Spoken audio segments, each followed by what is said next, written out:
So we have here some women's college basketball scores here for Tuesday, March 4th, 2025. The first day of conference tournament action. We have two conferences that are starting today. The Sun Belt are started today. The Sun Belt started earlier today. In the afternoon session is the women. They do 2 games. The top 2 teams get by the semis. 3 and 4 the quarters. 5 and 6 the fourth round.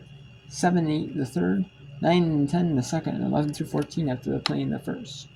And they do it so the top 2 teams are more likely in March Madness, and like the top seeds, like the number 1, number 2s, like the top seeds are more in like the postseason or like NCAAs, and the other postseason tournaments like WNIT, WBIT, like, and then on the men's side you got NIT, you got CABI, CIT.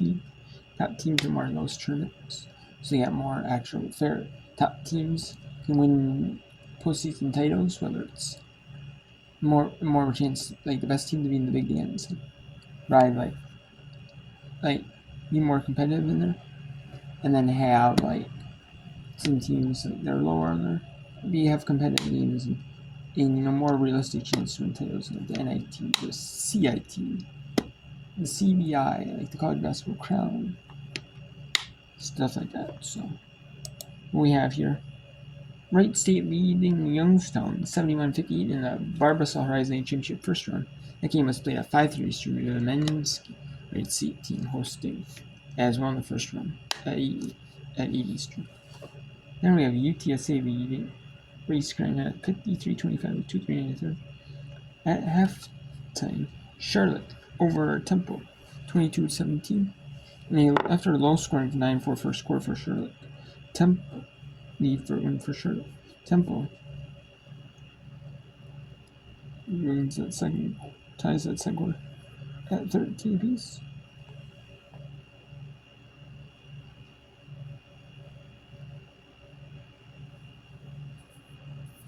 And it's 22-17.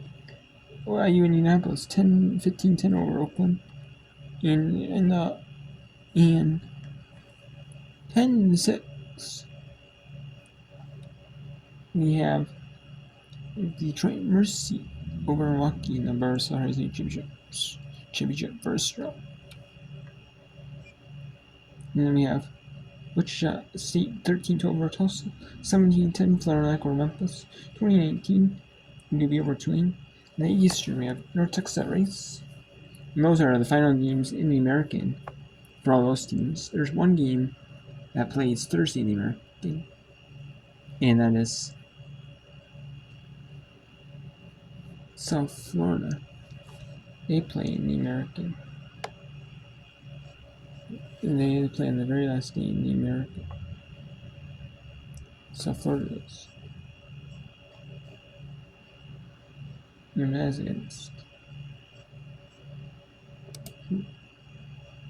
Yes. Let's see it.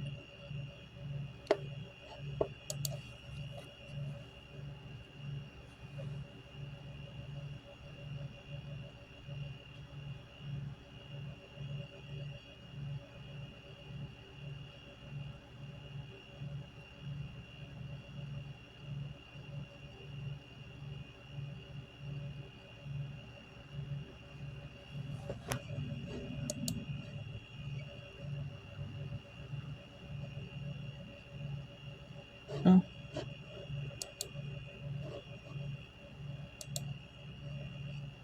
Well, you can see here. But South Florida is doing their final game against. No, it's against Tulane. Okay, so the other teams have and the reason why is UTS their team, and that is the makeup game. It's Florida has to make up against Tulane. All the other teams would play today. It would be every team playing on the final day of the season, except for one.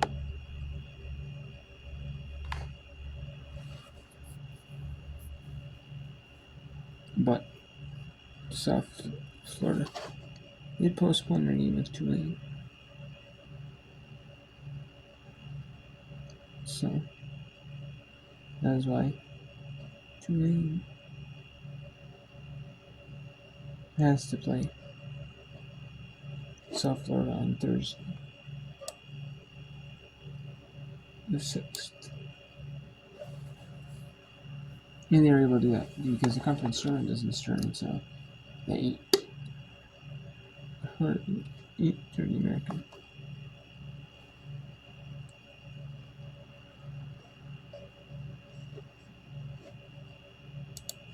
Let's talk about some scores here for earlier today.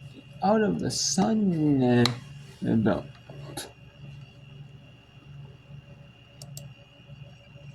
We have, and we also, and the Southland.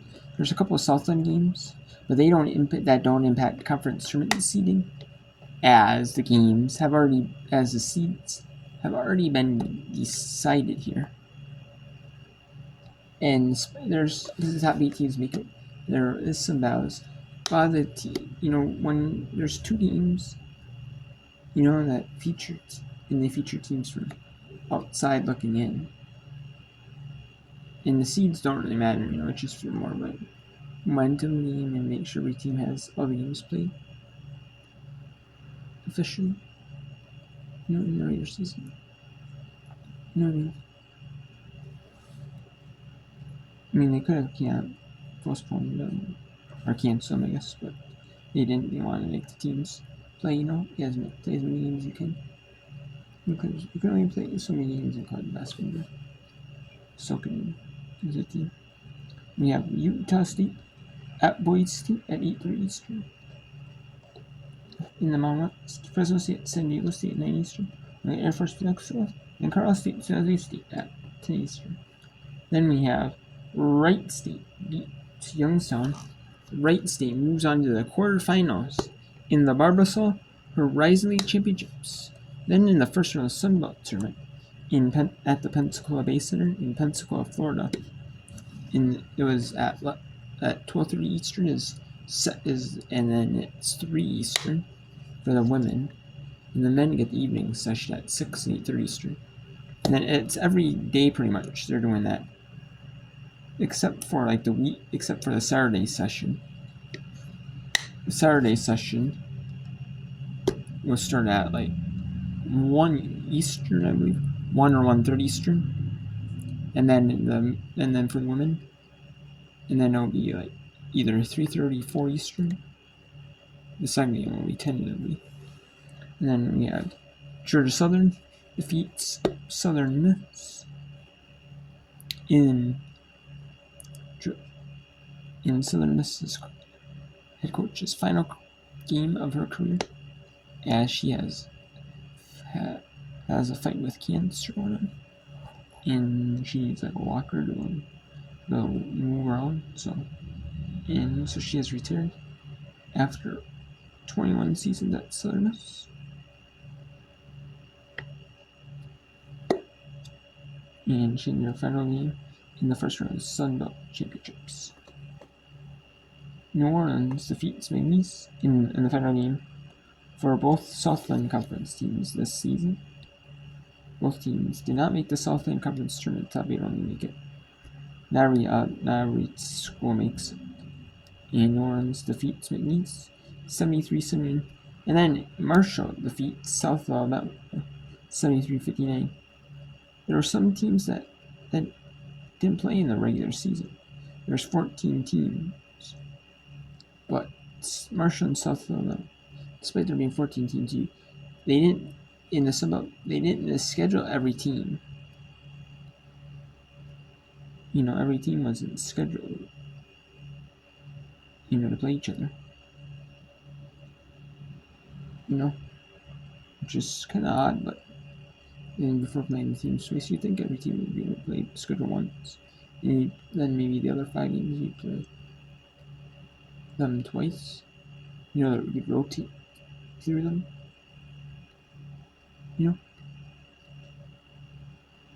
But no, that did not happen. And South Alabama Marshall, not playing the regular season, but Marshall got the best of South Alabama, 73-59. So Georgia Southern and Marshall move on to day 2 of the Sunbelt Championships tomorrow.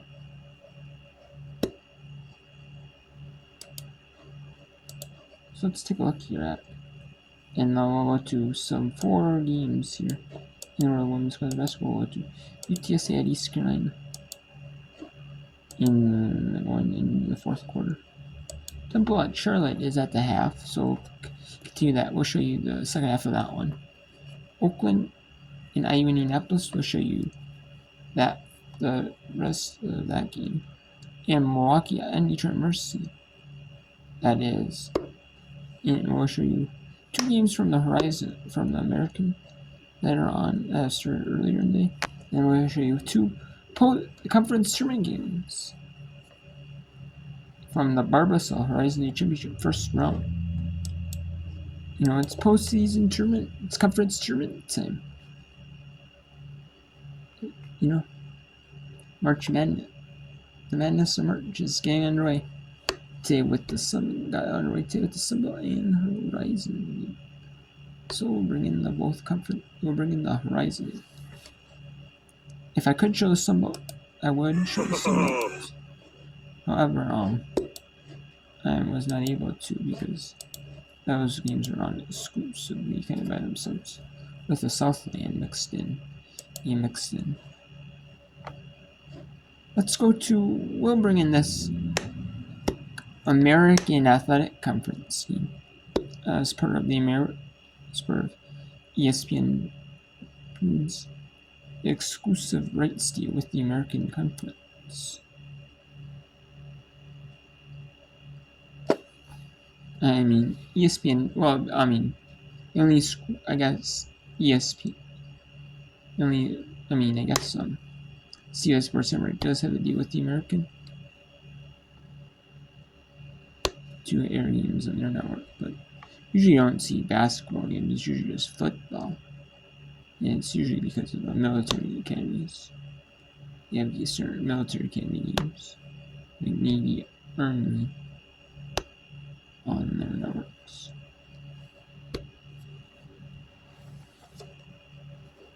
So, but then ESPN Plus is the exclusive rights holder for the American for all like games that they televise, like softball, baseball.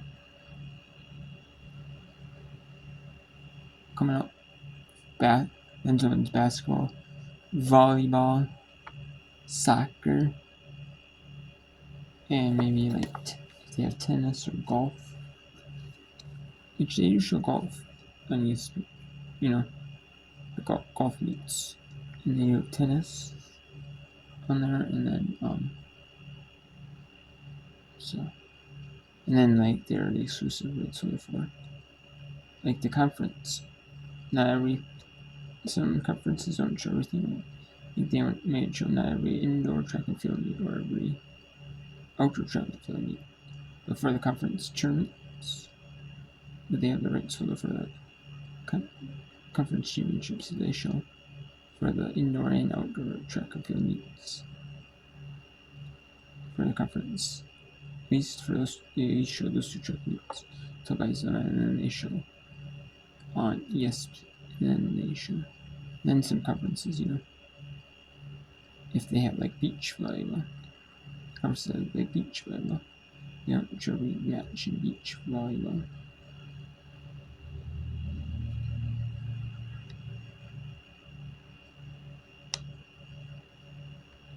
But they might show some beach volleyball, or at least show the conference tournament only beach volleyball. More focus on like the indoor game, on the indoor volleyball game, showing like every match in that.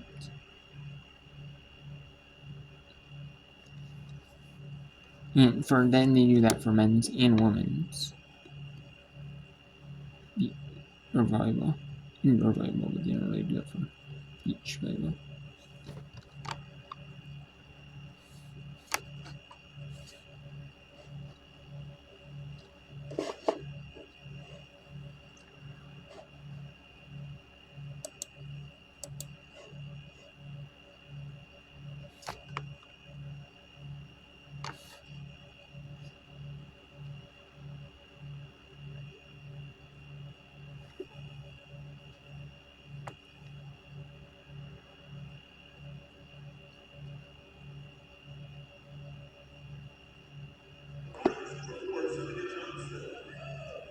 Johnson, the graduate student. We've talked about it multiple times. There is a sense of urgency for players that are coming close to the end of their career. And despite her injuries this season, got a little plays getting physical down there. It's going to go the way of the Pirates. Yeah, there's a turnover for UTSA. Both teams have avoided the costly turnovers, at least tonight. You see right here, trying to throw it off the butt, knocking that thing out of bounds. Oh, she traveled too. That's a good point. I love the creativity on the inbounds, though. A for effort.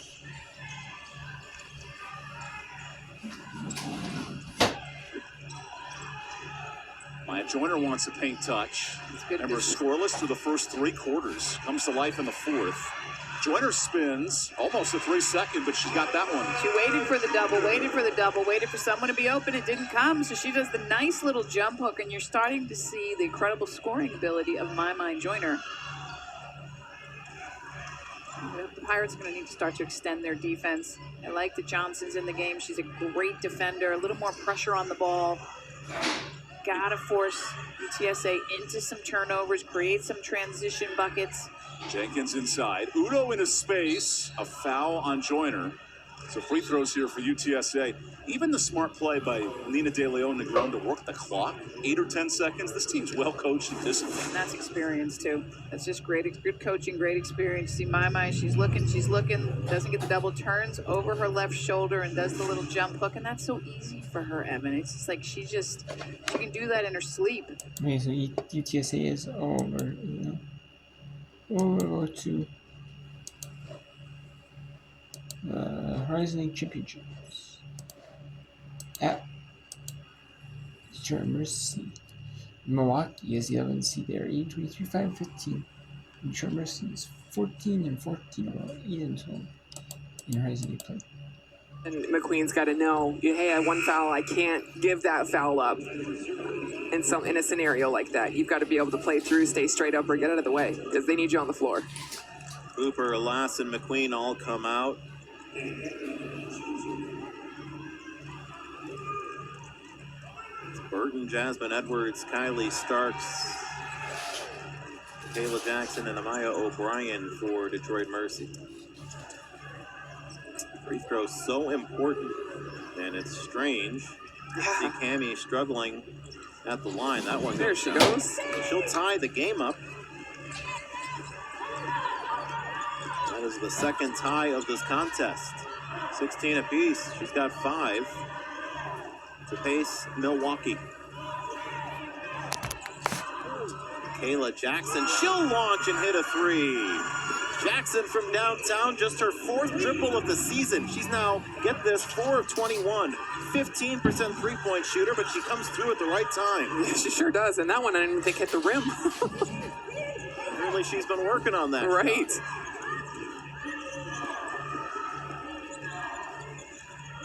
Trying to draw contact, and Baumhauer couldn't, but she gets her own rebound. That's a tough finish. Knocks that one up off the high glass. What a possession there for Casey Baumhauer, doing it all on her own to pull Milwaukee back within a point. And make or miss, you can certainly tell one of the keys for Milwaukee is to get back and take away all transition for Detroit Mercy. They have gotten back. They are 5 deep for sure and limiting all of their transition offense. Maya O'Brien from downtown. That one comes up short. And the rebound fought for by Jada Donaldson. She picks it up.